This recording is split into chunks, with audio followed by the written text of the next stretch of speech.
Evangelho de Marcos, capítulo 4, a partir do versículo 35. E você também já deve ter se perguntado muitas das vezes, porque esse texto ele vai se repetir no Evangelho de Mateus, ele vai se repetir no Evangelho de Lucas, narrado e contado às vezes de uma outra perspectiva, é lógico, porque eram pessoas diferentes que estavam registrando o momento. E no Evangelho de Mateus mesmo, se não me engano, lá vai dizer que Jesus mandou que os discípulos entrassem no barco. Imagina Jesus, ele vinha de uma maratona de ministrações, de pregação, ele estava no auge do seu ministério itinerante, ali na região da Galileia, e a palavra do Senhor diz que por onde o Senhor Jesus passava, multidões e multidões o acompanhavam, o seguiam, atrás de bênção, atrás de comida. Se você for ler um pouco antes, no versículo 30, Jesus estava ministrando justamente sobre a fé. Jesus usa a parábola, Jesus faz uma comparação a respeito do grão de mostarda, que é um pequenino grão, um dos menores grãos, mas ele produz uma grande árvore, e assim ele diz a respeito da nossa fé. E aqui, o que eu percebo que Jesus está fazendo com os seus discípulos, é justamente isso. Jesus está saindo da teoria, e está levando os seus discípulos para exercitar a fé na prática. E na hora que o bicho pega? E na hora que o negócio aperta? Será que a gente tem fé para fazer acontecer? Será que a gente tem fé para ir onde o Senhor está mandando que a gente vá? E o que eu vejo nesse texto é justamente isso.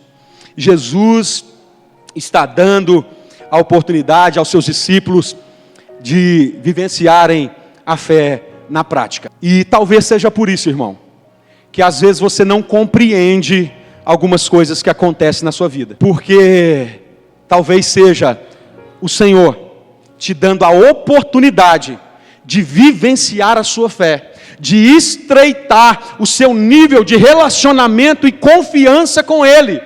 E é por isso que Jesus então questiona os discípulos: mas como assim? Vocês não têm fé? Ou seja, vocês estão vendo eu fazer milagre, eu falei para vocês, eu falei de uma parábola, eu ensinei na teoria, mas agora na hora da prática, vocês titubearam, vocês ficaram com medo, vocês duvidaram? O texto vai dizer que Jesus estava no barco, e Jesus ainda dormia sobre um travesseiro. Que sono maravilhoso é esse? Você que sofre de insônia aí, meu irmão, pode clamar pelo Senhor: Senhor, eu quero esse sono, eu quero a tempestade, o barco está afundando, e Jesus está lá dormindo, com a cabeça no travesseiro. Jesus estava até roncando, de tão em paz que ele estava. E os discípulos lá fora, todo mundo desesperado: é agora que a gente vai morrer, não tem jeito, vamos lá, vamos acordar o mestre, para que ele nos socorra, para que ele acalme essa tempestade. Então eles acordam Jesus, e eles ainda dão uma dura em Jesus, Jesus, não é possível, Jesus, o barco está afundando, e o Senhor não está nem aí, o Senhor não se importa que a gente morra, vai morrer todo mundo, Jesus, faz alguma coisa. E Jesus olha: não é possível, vocês estão me acordando agora, eu estou cansado, eu passei o dia inteiro pregando, a gente está numa maratona aí de evangelismo, eu não posso nem tirar uma soneca, eu não tenho nem descanso, você já me incomoda? Espera aí. Ele deu uma ordem ao vento, o vento cessou. Ele deu uma ordem ao mar, o mar se acalmou. E ainda deu uma dura neles: vocês são homens de pequena fé, vocês estão duvidando à toa. E eles ainda ficam atônitos. E aí eles começam a exclamar: quem é esse que até o vento e o mar lhe obedecem? Em outras palavras, Jesus estava dizendo: olha, se eu domino todas as coisas, se eu domino a natureza, o vento, o mar, se eu domino a criação, eu não posso cuidar da sua vida também? Eu não posso cuidar de você que está aqui do meu lado perecendo? Vocês ainda não conheceram o suficiente o Deus que vocês estão servindo. A situação era essa.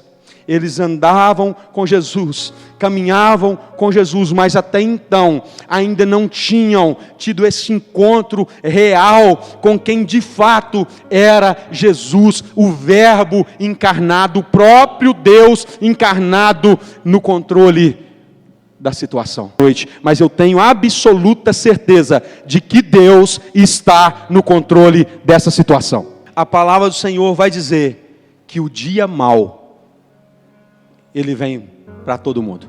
O dia mau, ele chega para todo mundo. Ou seja, o dia mau, ele é inevitável. Por mais que você esteja bem estruturado, por mais que tudo esteja bem, o dia mau, ele chega para todo mundo. E nós precisamos entender isso, porque muitas das vezes nós brigamos com Deus em meio à tempestade, e nós questionamos: Deus, mas por quê? Senhor, como é que o Senhor deixou isso acontecer, meu irmão?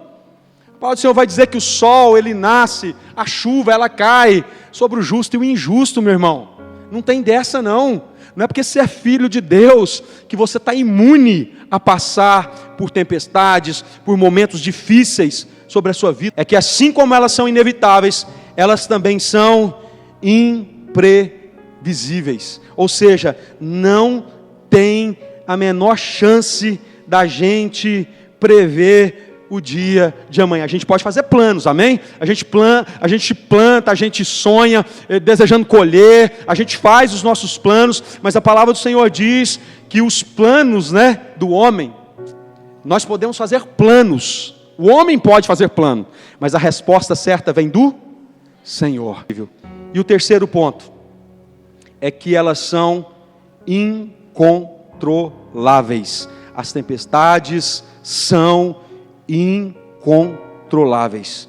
Como eu disse, a maioria dos discípulos eram experientes, eram pescadores, era gente acostumada com o mar, mas eles não conseguiram controlar o barquinho deles em meio à tempestade. A tempestade da nossa vida, ela é incontrolável. Ela começa às vezes com um ventinho, ela começa às vezes com uma marolazinha, mas de repente, meu irmão, virou uma tempestade, você perdeu o controle, você não está mais no comando dela, e aí, meu irmão, a coisa desanda.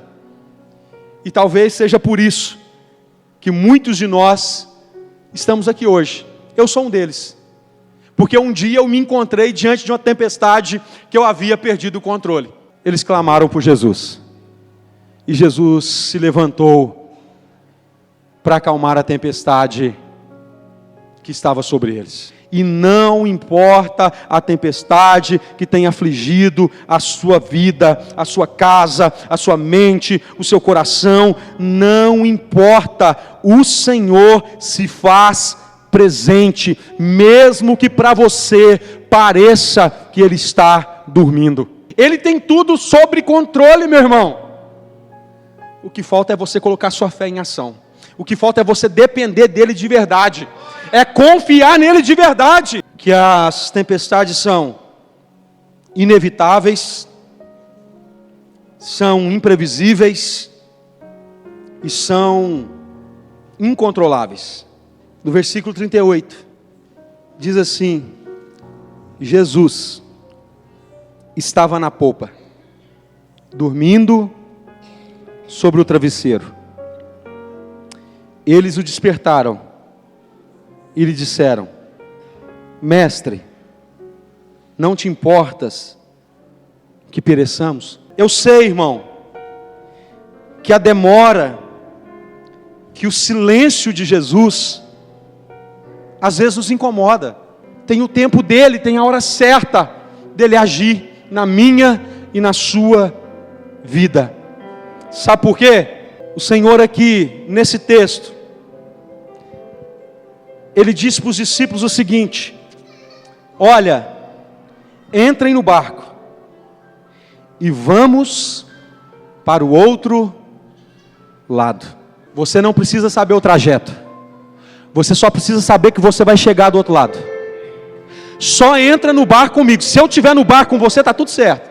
O que importa é que você vai chegar em segurança do outro lado, porque além dele estar no barco, ele é fiel para cumprir a palavra dele. Sabe por quê?